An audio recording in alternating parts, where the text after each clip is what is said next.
Today's episode of Passionate Talk is brought to you by Audible. Get a free audio download and 30-day free trial at books.passionatetalk.com. There's over 180,000 titles to choose from for your iPhone, Android, Kindle, or MP3 player. Get your 30-day free trial and free audiobook at books.passionatetalk.com. Hey folks, welcome to another episode of Passionate Talk. I am your host, Gary Karp, and this is episode number 43. I am really excited for you to hear my conversation today. My guest is well known throughout the interwebs. She has her own podcast. She guests on many shows. She has her own blog, her own website, some valuable online courses. She is just a wonderful, wonderful person. My guest is Ashley Logsdon, better known over the webs as Mama Say Namaste. And she is here today to talk about how she went from a life in the burbs with a six-figure income and the white picket fence and the big house to living a full-time RVing lifestyle with her family, crisscrossing across the United States. She's going to talk to us a little bit about the minimalism that you need to be able to do this, how to declutter your life, and also some of her favorite trips. Now, Ashley is also going to talk about the brand new course she has, 90-Day Family Road Trip. In this course, she gives us great value on how you can live the life you want and take the dream vacation with your family. So right now, I want you to sit back, relax, grab a cup of coffee, maybe some tea, and get ready to listen to my conversation with Mama Say Namaste, Ashley Logsdon. The direction, there we go, that's a better word. There you go. Of the podcast is, my personal direction is to demystify the woo. Okay, good deal. That's exactly where I'm at. I am certified. I did Reiki practitioner. I know the woo world a lot, and I love the woo world. And I also one audience. I also run my father's business, and his audience tends to be pretty conservative Christian. So I handle the woo side and the super conservative side. So I'm used to navigating kind of both and making it practical, applicable stuff that you can do regardless of where your belief system is on that spectrum. Because you mentioned in the pre-interview that you wanted to talk about not waiting for one day, not living with regrets, or how did you put it? Stop being a victim of circumstance and just, live your life kind of thing. Mm-hmm. And I know from just checking out your website and following you I think I discovered you on Entrepreneur on Fire, John Lee Dumas's podcast, and I've been lurking around. So I get it. First, let me get a little bit of fanboy out. I was absolutely thrilled when you contacted me and said that you wanted to be on my podcast. Great. I squealed just a little bit. Okay. Oh, that's awesome. That's great. Can you tell us a little bit about those adventures that you had and really what made you just chuck everything and go RVing and learn this life and discover this country? What was the impetus of that?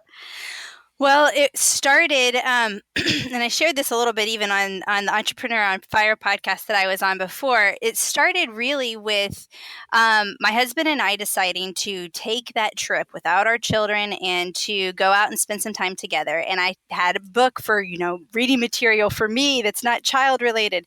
And I read the book, The Fire Starter Sessions by Danielle Laporte.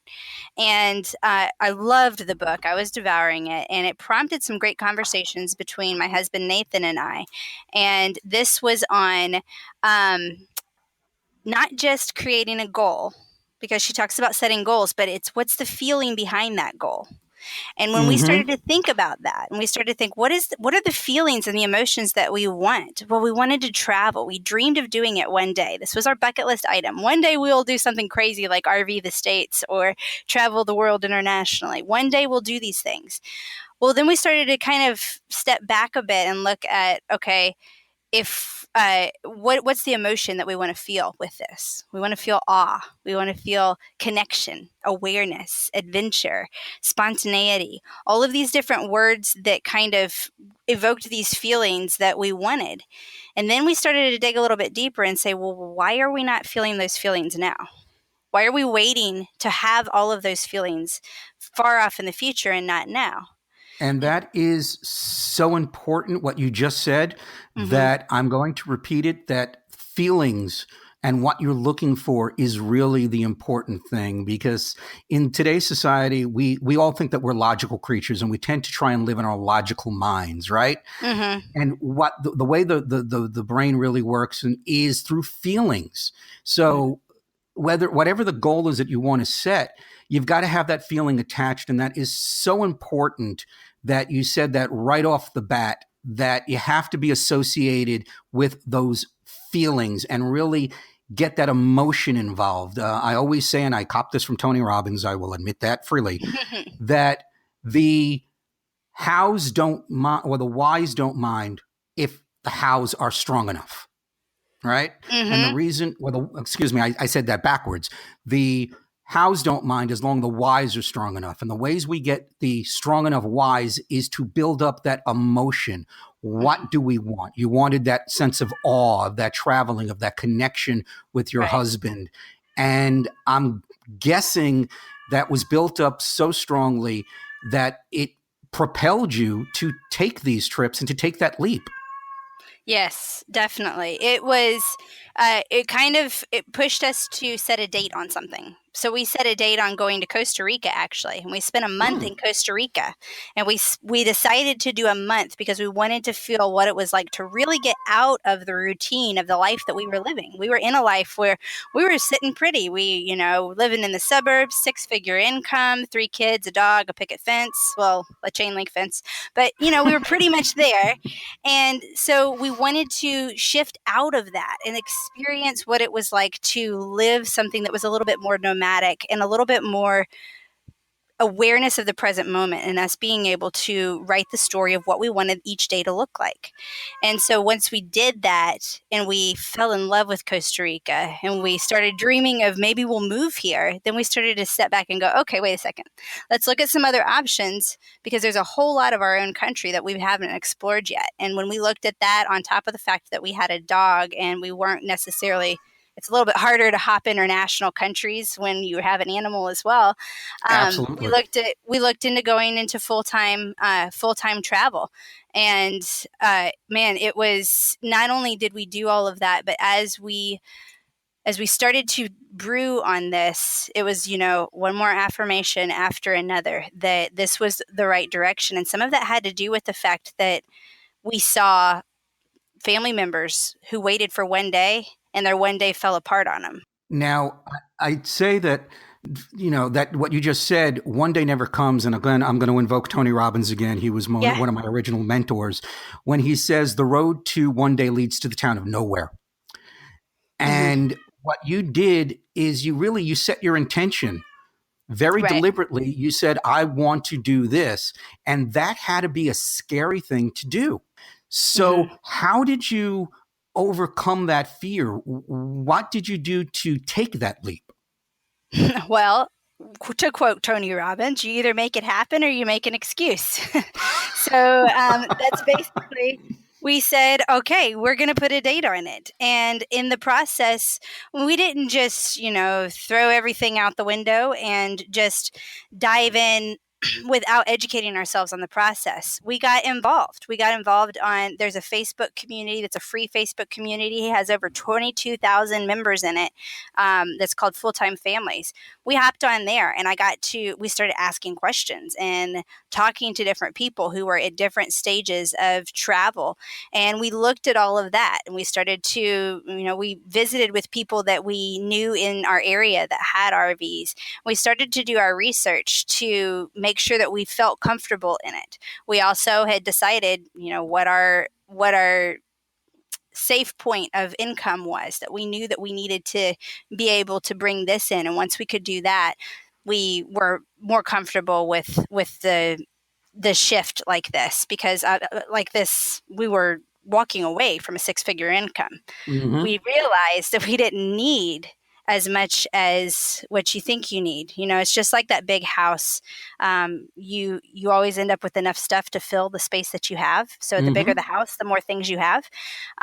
Well, we go through this accumulation, especially as an entrepreneur. It's what new thing am I going to do? What new thing am I going to do to make my business bigger and bigger and bigger and to grow exponentially?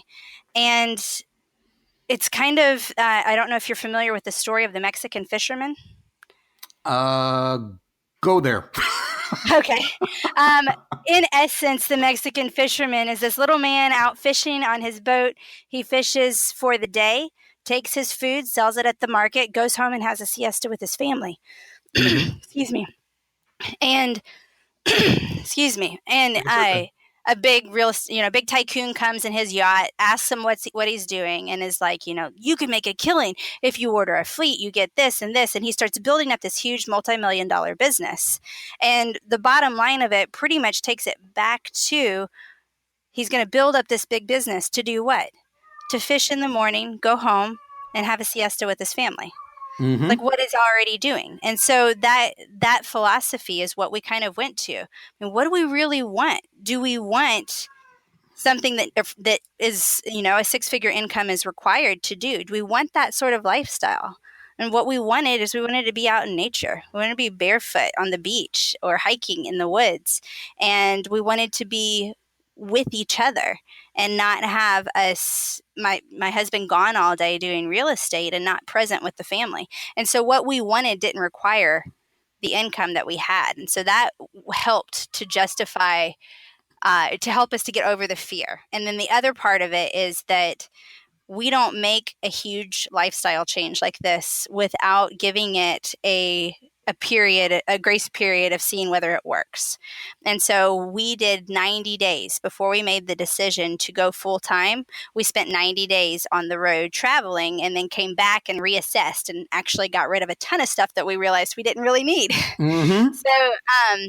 So in doing that, I ended up creating a course that talks about those things, like 90-day family road trip. Like take a family road trip for 90 days, because 90 days or even 30 or 60, like we did, 30 days in Costa Rica, taking intentional time to really look at what you want as a family and to voice your expectations. A lot of times we spend a whole lot of time creating our vision and our mission for our business, and we never ever think to actually sit down and do that for our family.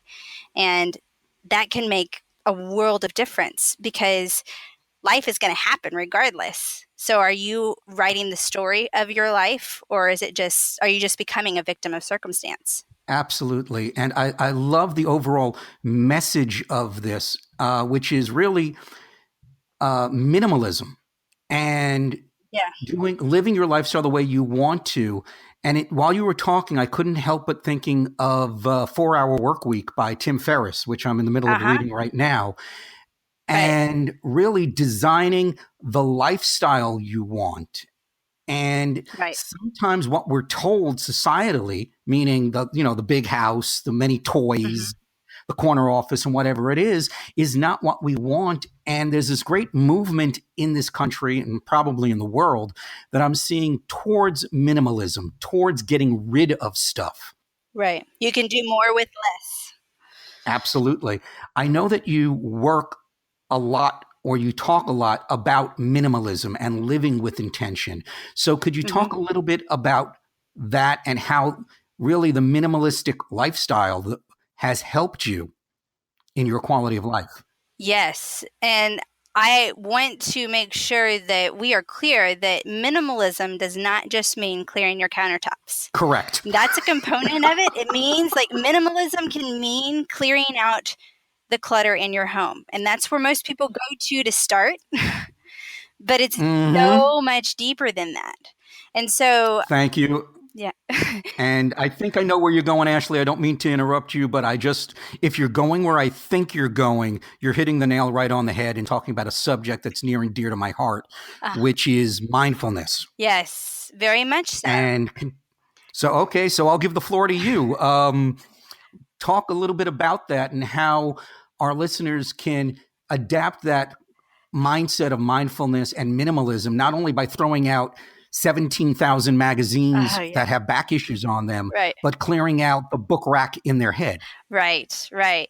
I usually break it down into 3 areas that are addressed when you talk about minimalism, and that's clearing the clutter from your home, but also clearing it from your head and clearing it from your heart.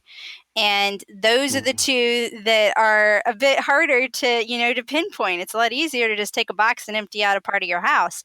But when you're talking about mental clutter, you think about what things do you give time to? Do you invest your energy and focus on what stuff is brewing in your head that's stressing you out, the fears and the worries and the to-do lists and the overwhelm and the chaos? And that can really take over. So a great proactive thing to do for having a minimalistic lifestyle is to be a step ahead of that. Don't allow yourself to live in reaction mode, but to create intention in what it is you're doing. Wake up and set your intention for the day. Recite, a happiness mantra. I am happy. I am safe. I am healthy. I am at ease. Do something that helps to get you in the right mindset and be proactive about what things you are going to allow to take up your time and energy. I love what you just said, living with intention, setting that intention and living it every day, proactively controlling your thoughts and your self-talk, not allowing someone to live rent-free in your head. Exactly. And that is very challenging to do, and it's a great piece of advice. And you were just about to give a second piece of truth nugget there, so I will shut up and give the floor to you. The second, or the third, I guess, if you're going to add the clutter from the home, the third one would be that clutter in your heart. And this is where you talk about those relationships and how those relationships are feeding one another, and if they're doing it in a healthy way or a not healthy way. And this is where you can get into talking about toxic relationships. And we all know those toxic people that bring us down. It doesn't mean that you just run away from anybody who exhibits any toxic behavior. I mean, we have the power to learn from everybody we interact with, even those horribly toxic people that we may see, whether in our homes or in the media. I mean, we still can learn and glean something from it. And unfortunately, it's not like we can just isolate only our little happy bubble and not have any of that come in. I was just going to say that, especially in this environment, we can't live in our own echo chambers. No. And that it is important because, as you said, we can learn something even from people that we don't agree with. Even if we see someone that we considered as wrong or evil or failed, we can learn what not to do. Right. I homeschool my kids, and when I say, girls, where do you go to school? They say, everywhere. Who's your teacher? Everyone. And we feel that very strongly. We have the power to learn and grow from everyone and everywhere that we go. That being said, Jim Rohn says, you are the average of the 5 people you spend the most time with. You think about that. Well, who are you surrounding yourself with? And are those people consistently bringing you down? So if you have toxicity in your life, you need to look at the balance of that. How much of that is taking up your time and energy, and creating some clear boundaries there. And I just want to just jump in here and say that it's not always an easy thing to do, but you do need to surround yourself with those people who are going to be a positive influence on your life. For me personally, I had to get rid of and extricate myself from the relationships with my mother, my father, my family, because it just wasn't healthy for me. Right. And it was really the hardest thing I had to do. Now, I'm interested right now because you've crisscrossed the country with your RV experiences, and I'm interested in knowing about your favorite trip. Oh, heavens. Man, it's so hard to narrow down. We get asked that question a lot, and there are so many beautiful differences just in our own country. It's amazing the breadth of different experiences that you can have. And I know that this holds true in other countries as well, or other continents even, where there's so much variety. And so we really loved Utah and the number of national parks that are there, and are planning on spending more time in Utah. Also, going to the other end of the spectrum, we've got up in Maine and Acadia National Park is just beautiful. And then down in Florida and the Everglades, and where we are right now is like Venice, Nokomis, Sarasota area in Florida. And we absolutely love this area and go into drum circles on the beach at night. And Cool. so we found little pockets of spots all over that we have that we've fallen in love with. We hit 40 states last year, and this summer we're going to hit the top, or the 8 up in the northwest, and that will cover us for the lower 48. We'll have had all of those done, and obviously aren't going to RV to Hawaii, so we'll have to work that in another way. You'd have to put the RV on a pretty big raft. Yes, I'm not a fan of coasting over there on that. So now I know that you said earlier that you have a course for people who are thinking about RVing, and more broadly, people who may want to minimize their life or may just want to take a different take on Allen Ginsberg. Tune in, turn on, and drop out. Now, of course, Allen Ginsberg was talking about the drug culture at the time, but more broadly, we can use that as just doing what you want, being a productive member of society, and living your life and setting up your lifestyle the way it works for you. Yeah. And there are a lot of people out there, myself included, that have a challenge in doing that. I know you've dropped a lot of truth nuggets before, but is there one piece of advice that you can give our listeners to help them move beyond whatever that fear, whatever their challenge, that one piece of action they can take to start today? Oh man, there are a lot of different ones that would address different areas. I think the biggest thing is just who's writing your story. Is it you, or is it someone else? And taking initiative and being the creator of your story, it gives you an amazing power. We are only a victim in our own heads. Where can we step out of that and become a victor, and step out and create the story and the life that we want and the family that we want? So that's huge. And the 90-day family road trip, the online course that I have, it's for RVing. I mean, so it's got the how-to on, which RV to pick out and how to book campsites, but it's got something a little bit more than that. And that goes to what I'm talking about, like with setting your intention and addressing the expectations of your family, because we have these grand ideas of what our bucket list dreams are, but how have we shared those and voiced those with our other family members that may be going with us, or family or friends? So being open and having that clear communication. So I bring in my marriage and family coaching background to add more intentionality versus just a how-to on how to get out on the road.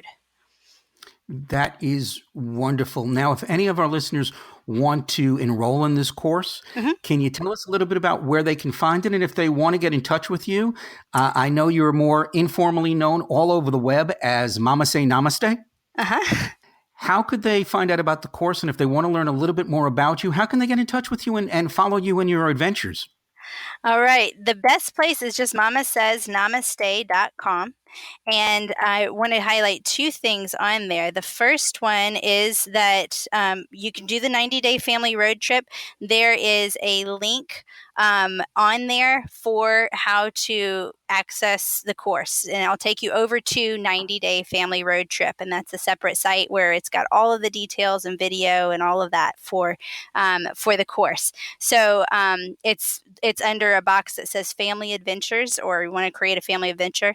So you've got that, and then also on the top of it, and this fits for anybody regardless of whether travel is one of your bucket list items, and that is a free audio session and a guided meditation. And this is 4 steps to connection, awareness, and life. So I talk about 4 applicable steps on how you can have a deeper connection, not only with yourself, but also your environment and the people you hold most dear.